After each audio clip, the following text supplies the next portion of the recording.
Coba lihat lafaz Allah di masjid, alif, lam, lam, ha. Sama nggak dengan ini?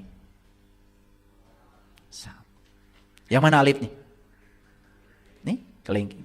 Yang mana lamnya? Nih. Yang mana lam yang kedua? Nih. Mana haknya? Nih, hak terbuka. Saya pernah nanya ya, katanya udah pesantren lama. Di mana Allah meletakkan lafaz Allah? Di mana Allah meletakkan namanya di tubuhmu? Bilangnya di hati. Oh, saya suruh lihat, gimana coba lihatnya? Jadi agama itu jadi ilusi. Di hati gimana melihatnya? Jadi tangan siapa ini? Tangan Allah. Kalau ini tangan Allah, berarti ini harus menyenangkan pemiliknya. Keluarkan uang, kasih orang yang kesusahan. Senyum gak kira-kira? Itulah Allah tersenyum. Senyumnya Allah tuh nyata. Karena dia tuh maha nyata. Kan dia yang bilang, aku yang goib, aku yang nyata. Yang goib sudah nyata di hadapan kita. Wal awalu wal akhiru wal dhahir wal batin. Jadi saya pesan satu saja. Perhatikan dirimu.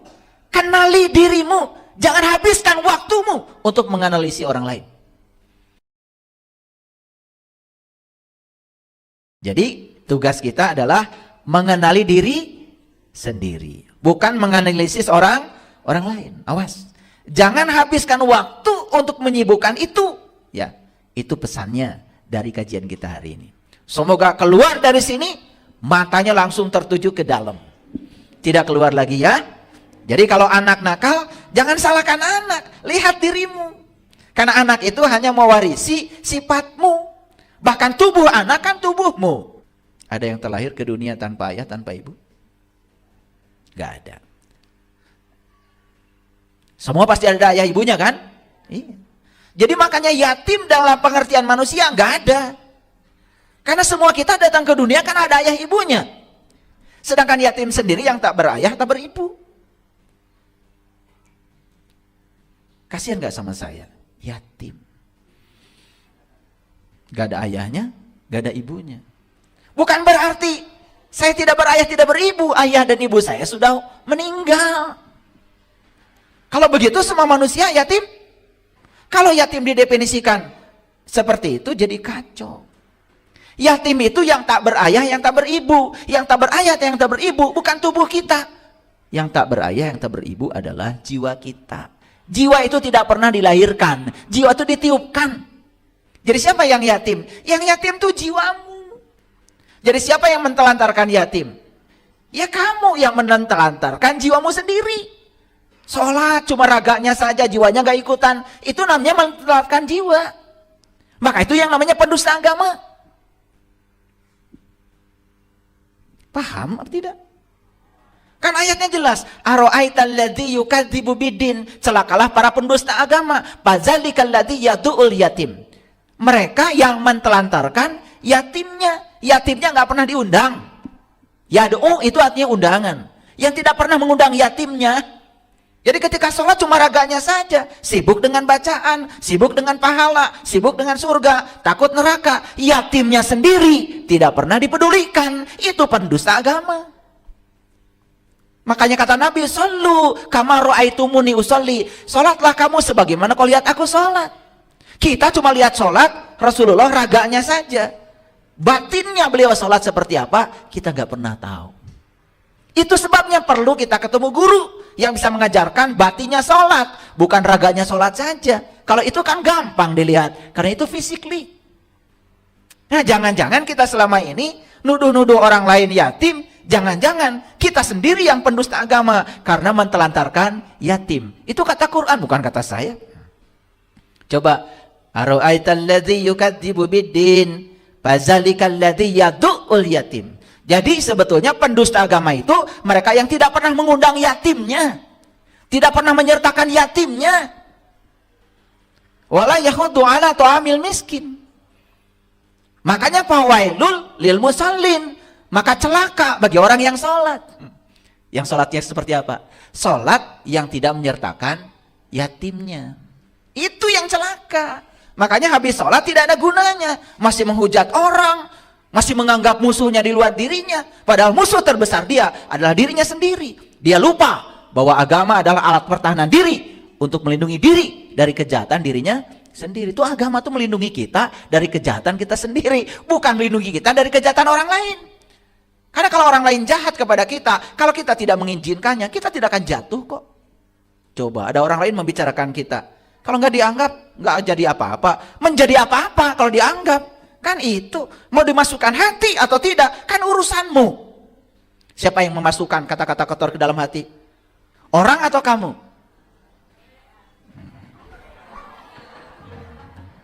Udah mulai pintar sekarang ngajinya.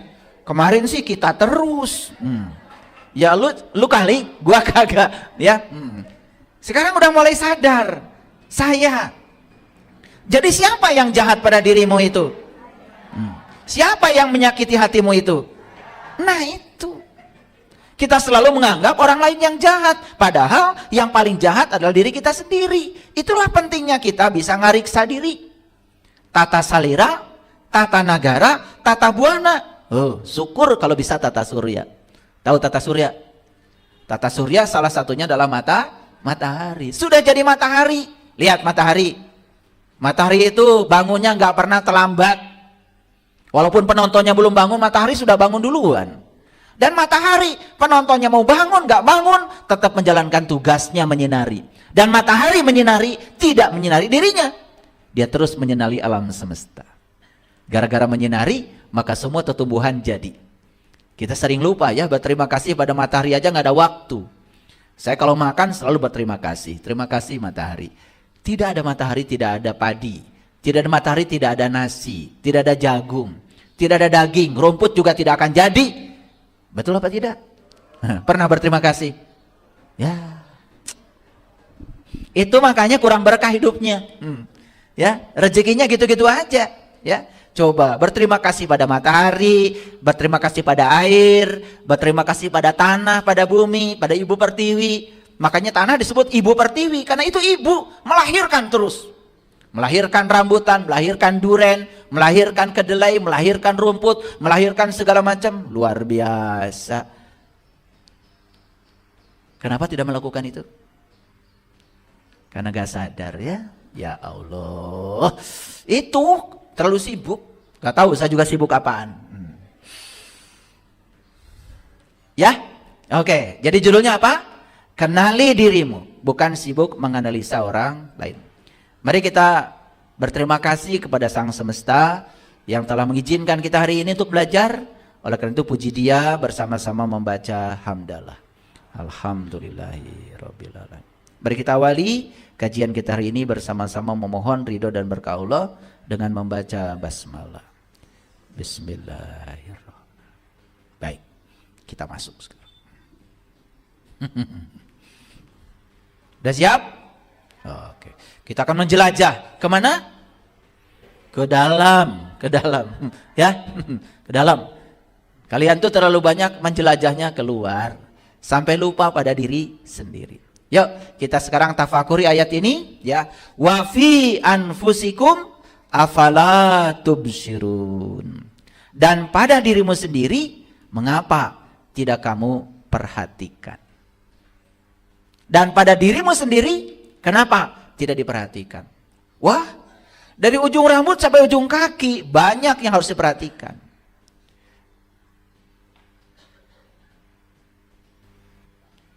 Aduh, saya pengen nangis kalau lihat. Bagian rambut aja. Kalau kita disuruh menghitung berapa jumlah rambut kita, gak ada yang sanggup. Pada setiap helai rambut ini ditumbuhkan, diurus, diatur oleh Allah. Sampai Allah tuh gak pernah tidur, gak pernah ngantuk. Ngurusi semua tubuh kita. Rambut saja, rambut. Yang kelihatan setiap hari, saya tanya, siapa yang pernah menghitung berapa jumlah helai rambut di kepalanya? Tidak diperhatikan. Di bawah rambut ada apa? Wah, lebih kompleks lagi. Ada otak. Dengan segala fasilitasnya. Kalau dibahas secara dalam, ya Allah. Otak kita tuh lebih canggih daripada rangkaian elektronik yang membangun HP kita ini. Gak cukup waktu saya menjelaskan semuanya. Belum ke bawah, mata, telinga, kenapa bisa melihat, kenapa bisa mendengar, nafas, mulut, wah terus, jantung, paru. Ya Allah, itu baru aspek luar. Aspek jasmani. Apalagi yang mengendalikan di dalamnya, software yang mengendalikan hardware kita ini, yang bernama ruhku itu, lebih kompleks lagi. Makanya pertanyaannya, wa fi anfusikum, dan pada dirimu sendiri. Afala tubsirun, mengapa kamu tidak perhatikan? Dan kalau kita memperhatikan diri kita ini, lahir batinnya, kita akan jumpa dengan pemiliknya.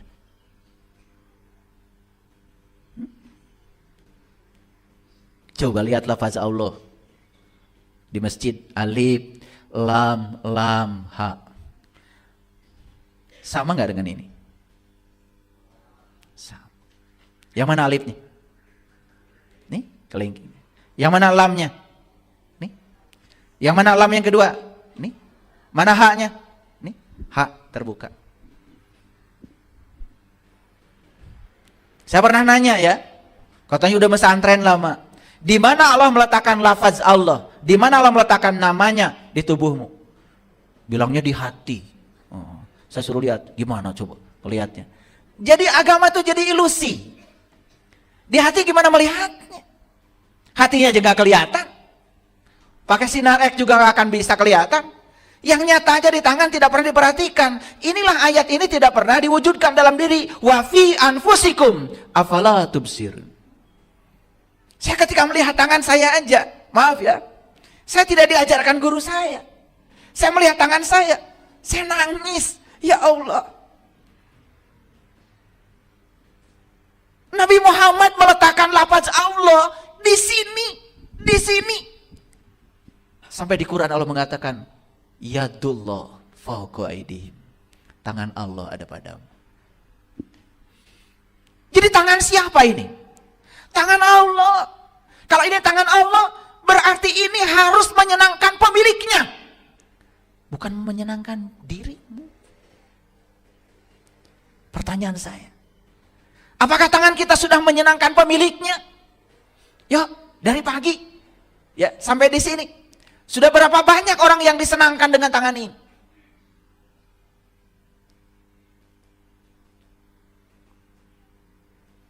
Rumput, pohon, bunga di taman kita, dia tidak bisa menghadirkan air untuk diri. Maka tangannya dititipkan kepada kita. Begitu kita ngambil air, bunga tersenyum, rumput di taman tersenyum, semuanya tersenyum. Dan mereka akan berterima kasih ngasih bunga yang indah kepada kita. Pagi-pagi tadi, habis olahraga saya lari 7 kilo. Kalau saya pagi-pagi lari 7 kilo. 7 kilo loh, lari. 350 kalori harus terbakar. Habis itu saat pendinginan, di rumah saya masih banyak tamu, sahabat-sahabat dari Singapura. Saya selalu ingin membuat mereka bahagia. Begitu saya keluar, pohon mangga sudah siap panen. Udah, saya naik pohon mangga itu. 30 kilo saya turunkan. Silakan bawa ke Singapura. Oh, bahagia sekali mereka. Mangga dipetik oleh saya dari pohon yang saya tanam sendiri. Dan dulu waktu saya nanam pohon mangga itu, cita-cita saya satu. Nanti ya, saya bilang, saya akan metik buahmu dari lantai 2 kamar saya. Dan saya metiknya dari lantai 2 kamar saya. Jadi apa yang kita bayangkan itu nyata sebetulnya, kalau kita mau. Udah. Di tangan ini sudah menyenangkan Allah. Dan menyenangkan Allah, caranya menyenangkan orang-orang yang butuh dibahagiakan oleh kita. Makanya sering tanya saya, kalian pernah melihat Allah tersenyum? Wah, gimana Allah bisa tersenyum? Tuh, karena belajar ngajinya ilusif. Coba, keluarkan uang, kasih orang yang kesusahan. Senyum gak kira-kira?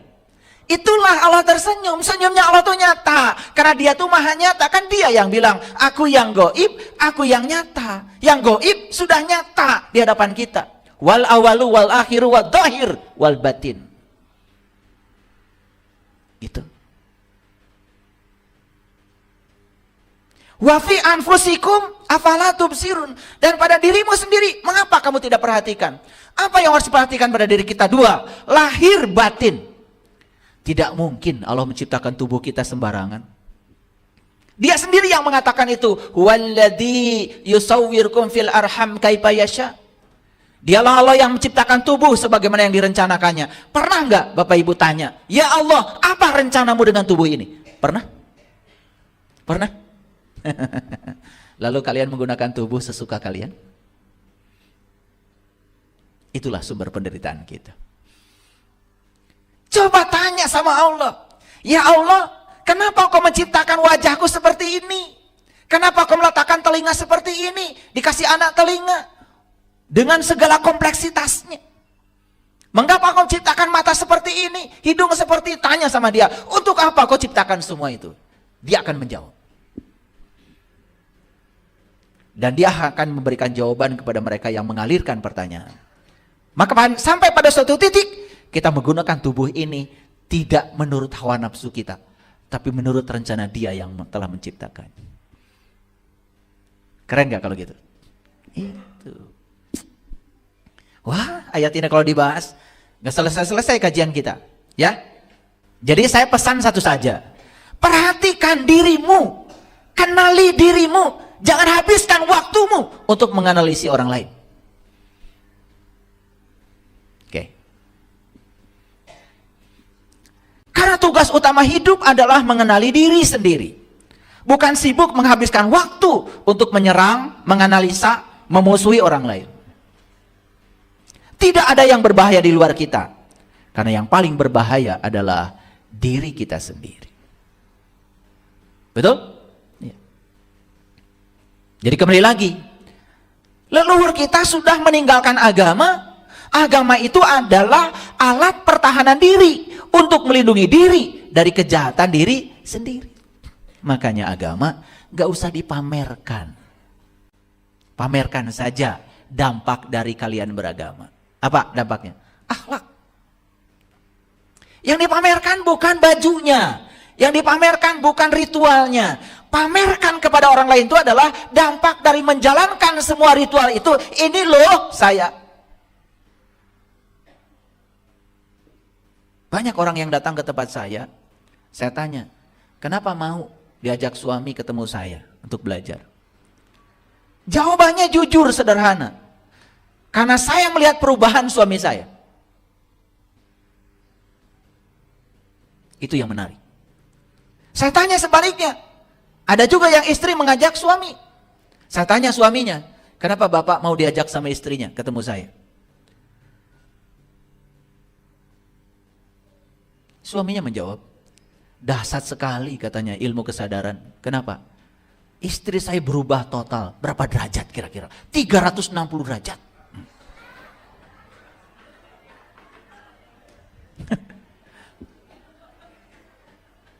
Memangnya apa? Pokoknya luar biasa. Dulu dikit-dikit ngomel. Sekarang masih ngomel maksudnya. Cuman lebih jarang gitu. Itu aja udah 360 derajat. Kebayang sama saya dulu ngomelnya kayak apa? Jadi saya tanya perubahannya seperti apa? Biasanya sehari itu 100 kali Pak. Sekarang ya 99. Perubahan sekecil itu saja membuat dia tertarik untuk belajar. Itulah ketika kita merubah ke dalam.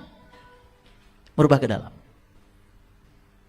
Kalau saya ceritakan satu-satu nggak habis waktu ini. Oke, baik ya. Coba renungkan kata-kata ini. Tak akan pernah bisa mengenali orang lain dengan baik sebelum kita mengenali diri kita sendiri. Ini kata-kata saya. Karena saya belajar, sepanjang saya tidak kenal pada diri saya sendiri, saya juga tidak akan pernah bisa mengenali orang lain. Oleh karena itu, cara mengenali orang lain, ya kenali diri kita sendiri. Ibu, pernah ada orang yang marah sama ibu? Pernah? Atau sering? Oke, nggak apa-apa. Apa pesannya? Ketika dikata-katain yang kasar, yang merendahkan, enak gak kita? Gak enak. Pesannya apa? Kan pesannya sederhana.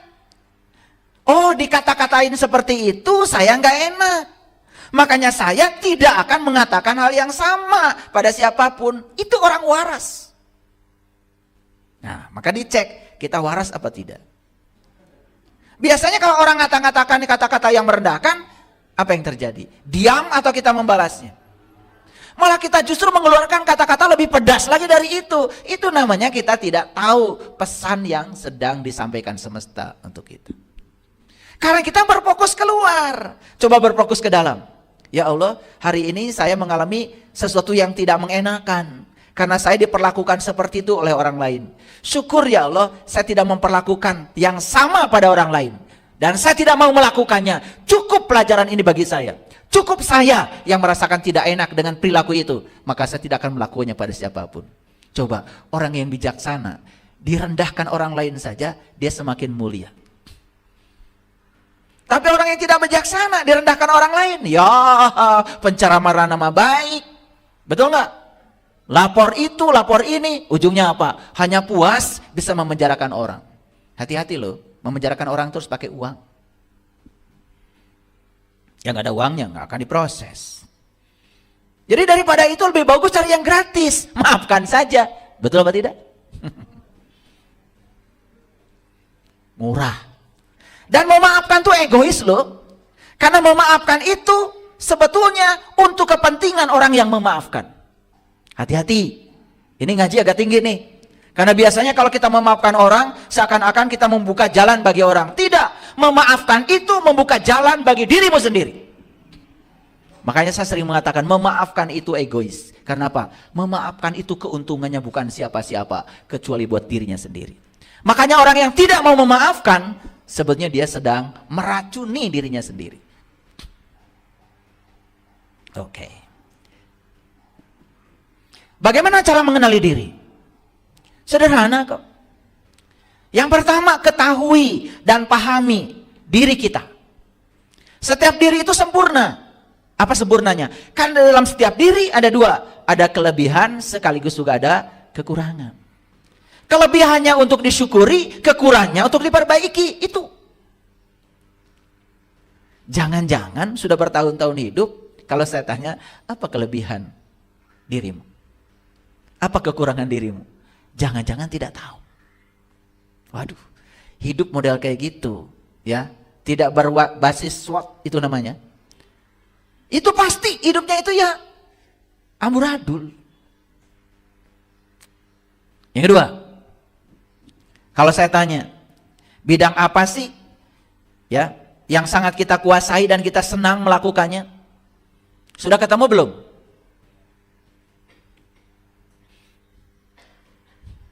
Bidang apa yang kita kuasai dan kita senang melakukannya?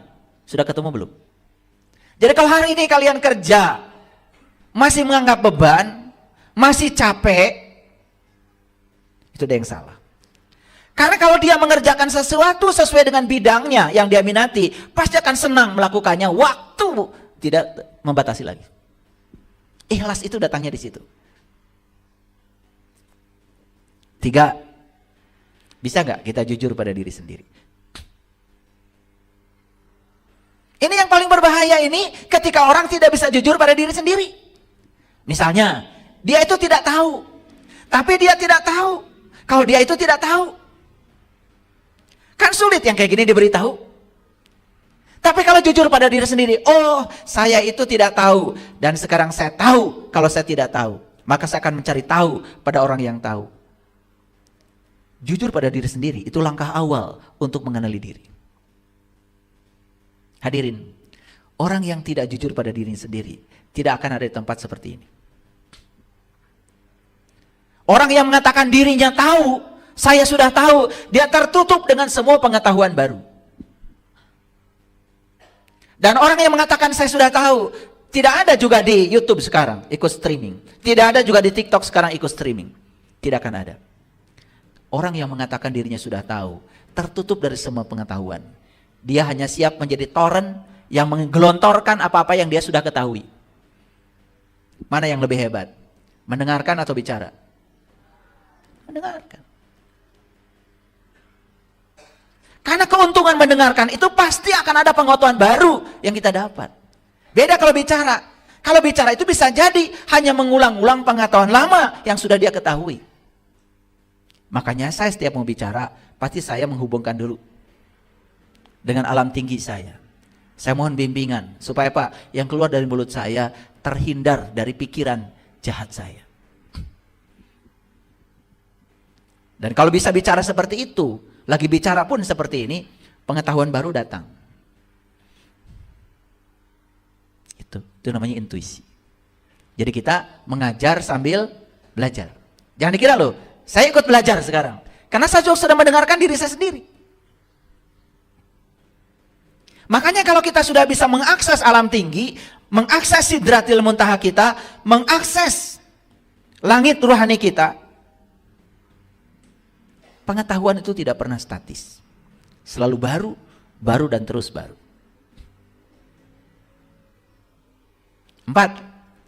Dengarkan suara hati. Sering mendengar suara hati?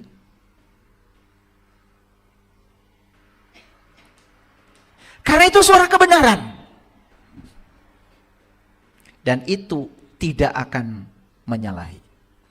Semua petunjuk dari suara kebenaran tidak akan menyalahi. 5. Pusatkan perhatian pada saat ini. Di sini, sekarang. Jadi saya sering mengajarkan, kalau kita mau makan, pikiran kita jangan di meja makan. Ketika cuci tangan, hadirlah saat cuci tangan. Rasakan air mengalir, dengarkan suara air, itu kemewahan. Rasakan ketika air menyentuh tangan, itu mewah loh. Karena suatu saat tangan ini tidak lagi diizinkan merasakan sentuhan air. Nanti kalau mati juga dikasih air, tapi tidak merasakan lagi sentuhannya. Mumpung kita masih hidup. Itulah pentingnya hadir di sini, saat ini, sekarang. Itu yang disebut dengan surga itu. Karena saat kita hadir di sini, saat ini, sekarang, kita menganggap saat ini sebagai waktu yang paling penting, maka kita akan selalu melakukan tindakan penting pada orang penting. Selalu kali ditanya, kapan waktu penting bagi saya? Ya sekarang. Siapa orang penting bagi saya? Ya kalian yang sedang menghidupi saat ini bersama saya sekarang. Makanya saya abadikan ini. Tidak sembarang. Ini kemewahan loh. Belum tentu besok kita bisa bertemu dan berkumpul seperti ini lagi. Karena saat ini saat yang paling penting. Dan semua orang yang bersama dengan saya saat ini adalah orang penting. Maka saya hanya bicara yang penting-penting saja. Masa bicara dengan orang penting? Bicara yang tidak penting? Coba lakukan itu. Luar biasa. 6. Belajar deskripsikan diri. Kita ini mau di branding seperti apa oleh kita?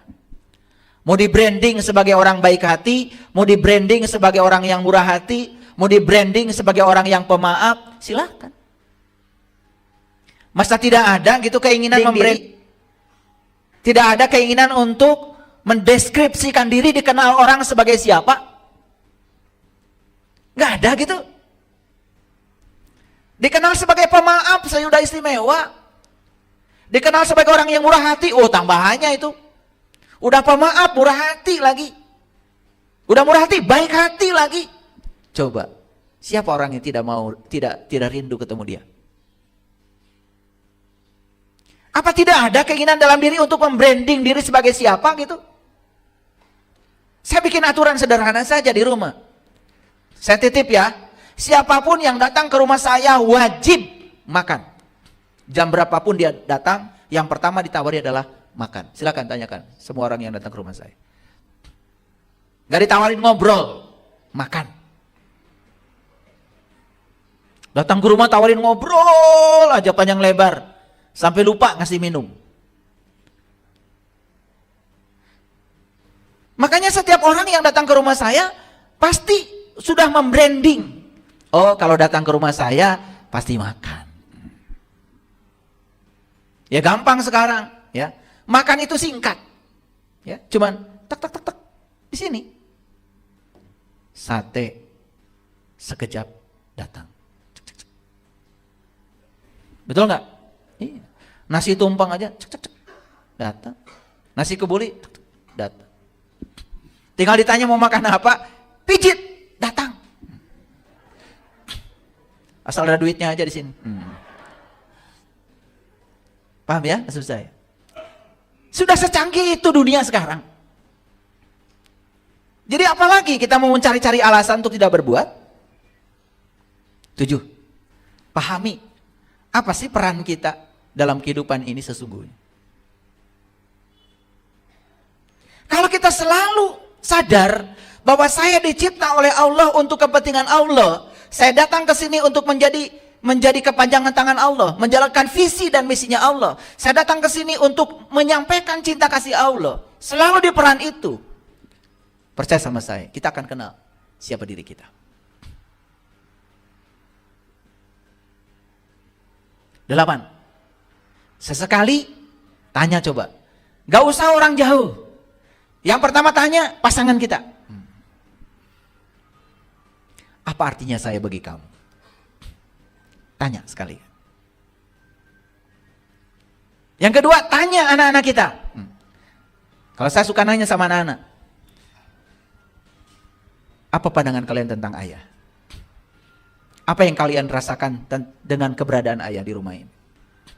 Ya. Kita perlu feedback loh dalam hidup. Jangan sombong. Gunakan mulut orang lain untuk menunjukkan kelemahan kita. Pernah gak melakukan itu? Pernah? Nanti pulang ke rumah, bilang sama suami, "Pak, terserah nyebutnya apa? Apa pandangan papa terhadap saya sebagai istri?" Atau yang laki-laki, nyampe rumah, tanya, "Mah, apa pandangan mama terhadap saya?" Bagaimana bisa terjadi perbaikan kalau kita tidak mau mendengar feedback dari orang lain? Lalu kita ambon sorangan, merasa paling kepala rumah tangga, merasa paling hebat. Yang keluar adalah kurang apa sih saya? Nah, sombong. Kalau saya digitukan, kurang apa saya? Kurang banyak.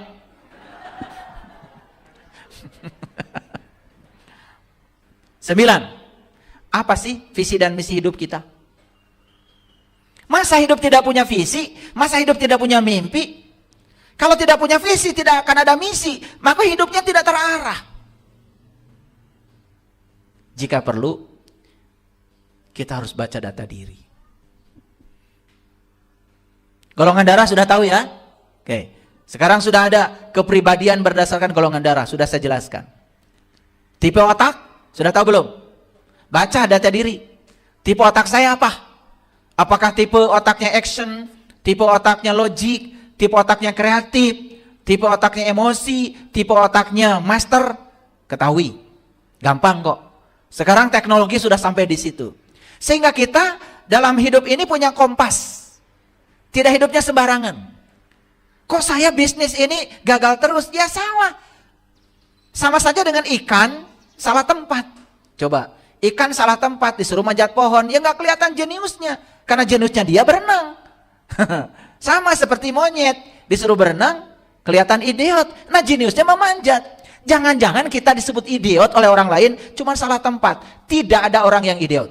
Semua hebat. Percaya sama saya, tidak ada satu orang pun yang idiot. Semua diciptakan Allah sempurna. Kenapa kita kelihatan tidak berbakat ya di situ? Ya karena Anda salah tempat. Ya.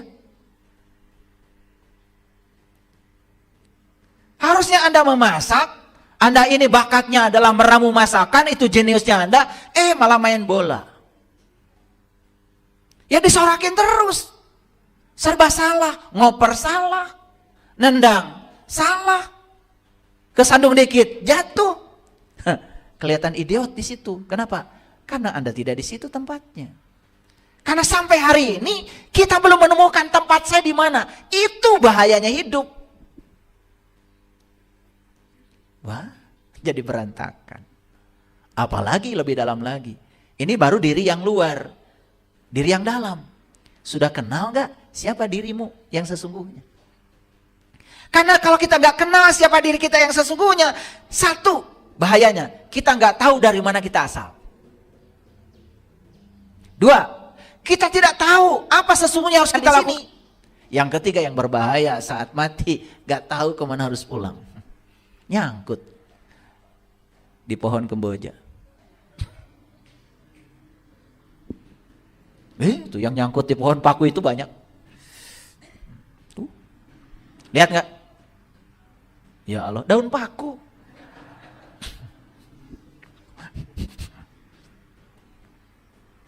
Saya ini, mohon maaf. Saya minta dulu sama guru-guru saya minta ditutup supaya saya jangan lihat yang kayak gitu. Nyangkut-nyangkut itu. Ya kadang-kadang suka kelihatan. Cuman guru-guru saya mengatakan, bagaimana kamu bisa menolong mereka kalau kamu gak lihat?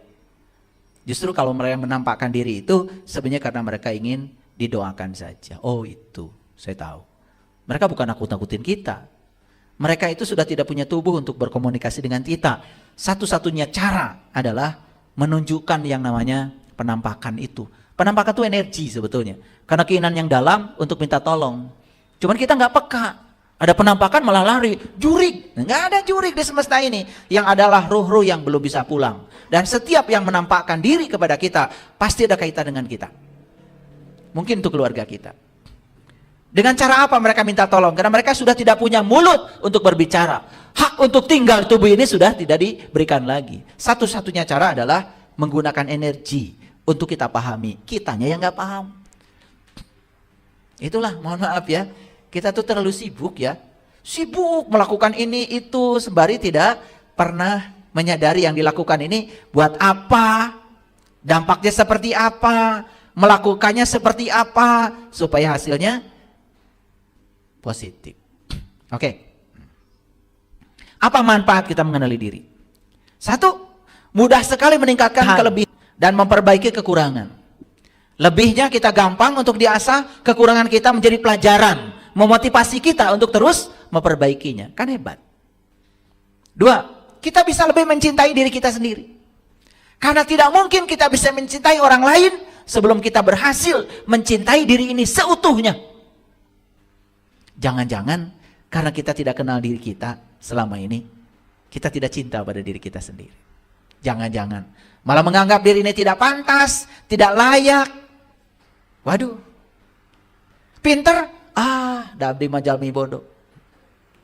Orang lain sekolah, biaya dari mana? Jadi terus memposisikan diri sebagai yang tidak pantas, memposisikan diri sebagai yang tidak layak. Hati-hati ketika kita merendahkan diri kita, sebenarnya kita sudah merendahkan Allah yang ada dalam diri kita.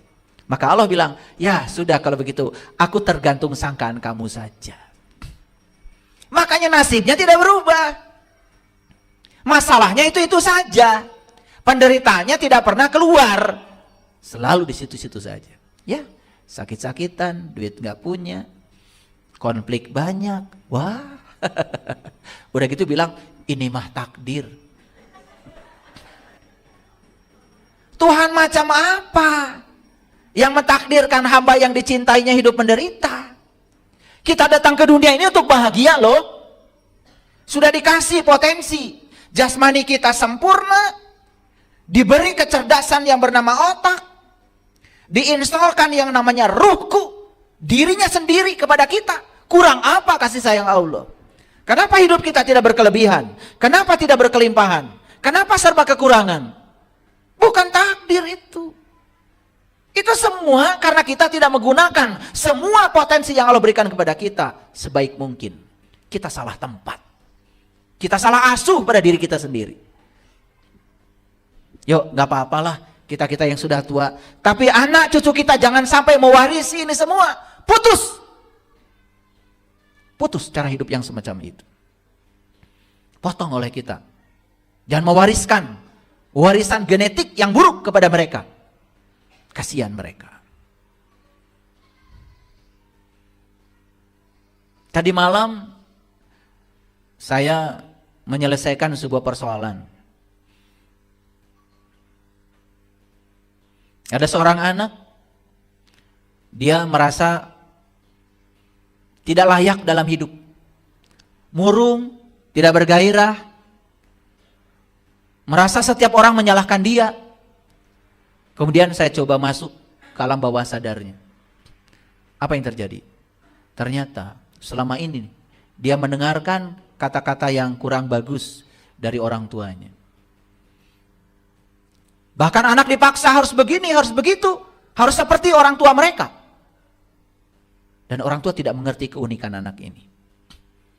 Ternyata begitu saya bongkar ke dalam, anak ini jenius.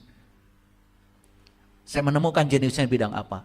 Tapi jeniusnya anak ini habis karena apa? Karena dia dibentuk oleh orang tuanya harus seperti yang orang tua mau. Ini orang tua yang tidak bijaksana.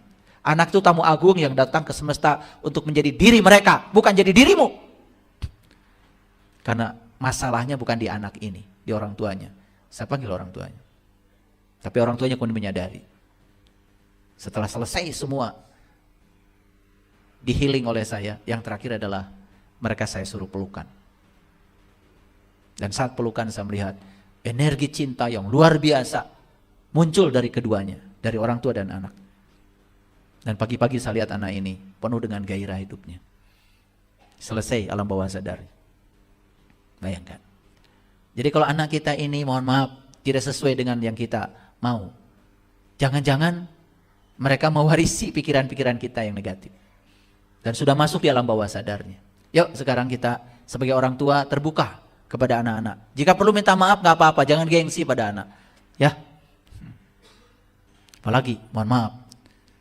Terkadang orang tua tidak sengaja ya berkonflik dengan pasangan di depan anak. Itu masuk, itu menghujam ke alam bawah sadar. Ya. Yuk kita belajar kesadaran ya. Belajar kesadaran ya. Lebih mencintai diri sendiri. Yang ketiga, lebih mudah bersyukur. Yang keempat, mudah mencari solusi dan menentukan solusi buat diri kita. Yang kelima, mudah beradaptasi. Makanya kecerdasan tertinggi manusia dilihat dari kemampuan dia beradaptasi. Yang keenam, mampu menentukan pilihan dan tujuan hidup. Yang ketujuh, jadi lebih tahu potensi diri. Yang kedelapan, bisa lebih menghargai dan memahami perspektif orang terhadap dirinya. Coba, kalau ini semua manfaat ini sudah muncul dalam diri kita, saya pastikan hidup kita penuh dengan keberkahan. Oke, baik, saya mundur ke belakang sedikit.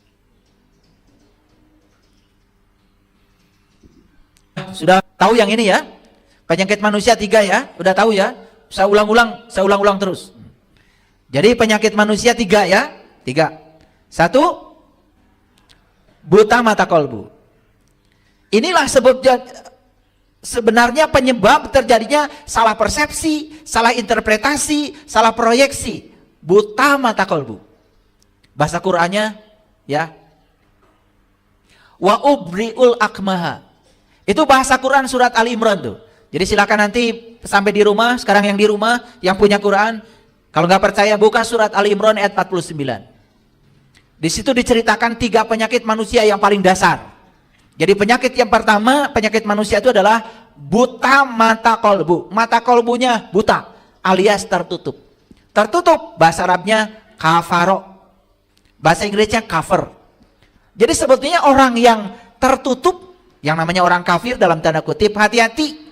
Jangan keluar telunjuk kita. Jangan suka mengkafir-kafirkan orang karena berbeda keyakinan dengan kita. Jangan suka mengkafir-kafirkan orang karena berbeda dengan kita. Stop. Lebih bagus ke dalam. Jangan-jangan saya yang masih tertutup. Jangan saya masih yang tercover. Yuk, lebih bagus ke dalam. Ngaji itu jangan keluar. Tidak ada gunanya. Ya, menyerang pihak lain tidak membuat kita tambah mulia. Tapi kalau menata diri ke dalam, disitulah kemuliaan akan kita miliki. Jadi yang pertama penyakit manusia adalah buta mata kolbu. Kata siapa? Kata Allah. Itu di Quran. Wa ubri'ul akmaha. Bahasa Qurannya begitu. Yang kedua, penyakit manusia yang sangat berbahaya yang kedua adalah wal abroso. Itu bahasa Quran. Silahkan lihat bahasa Arabnya. Situ ada. Wal abroso itu penyakit kulit. Penyakit kulit itu penyakit luar. Ya. Yaitu sempit sudut pandang terhadap sesuatu. Dan penyakit kulit biasanya menular. Betul? Awas, kalau orang gatal-gatal hati-hati tuh untuk bakterinya. Karena penyakit kulit itu adanya di kulit. Semua yang di kulit menular. Penyakit jantung gak menular. Gigi penyakit sakit gigi gak menular. Ginjal, batu gak menular. Semua yang di dalam jarang menular. Yang menular tuh yang di luar tuh. Panu, kurap, kudis, eksim, semua yang di luar itu menular. Jadi penyakit kulit yang dimaksud bukan panu, bukan kudis. Itu tidak berbahaya. Walaupun itu menular. Yang paling berbahaya adalah penyakit kulit. Tahu sesuatu cuma kulitnya saja. Tahu Quran, kulitnya saja. Bahaya. Bahaya tuh, ya. Apalagi kalau sudah jadi pemandu. Berceramah di mana-mana. Ngertinya cuma kulitnya doang. Isinya nggak tahu. Masa juga heran. Kan di Quran jelas dikatakan, sesungguhnya neraka itu adalah tempat di mana kamu masih menarik dan mengeluarkan napas. Eta teh cek Quran. Saya ceramahkan, ya, banyak yang tidak percaya sama saya. Saya katanya dibikin neraka baru. Itu Quran, saya nggak ngerti. Katanya dia pedoman hidupnya Quran. Begitu saya ngomong dari Quran, malah saya disalahkan. Ini penyakit kulit. Makanya penyakit kulit itu kerjanya menyerang orang, bukan menata diri ke dalam. Ini bahaya penyakit kulit. Dan penyakit kulit ini menular. Kalau kebencian ini ditularkan kepada yang sama-sama pembenci, bahaya itu. Bisa mencelakakan orang lain. Itu penyakit kulit. Jadi penyakit kulit itu cirinya sederhana. Alergi terhadap perbedaan. Eta. Mun batur beda teh, ngewa. Kudu sarua. Memang beda itu salah gitu? Kan sama juga belum tentu benar.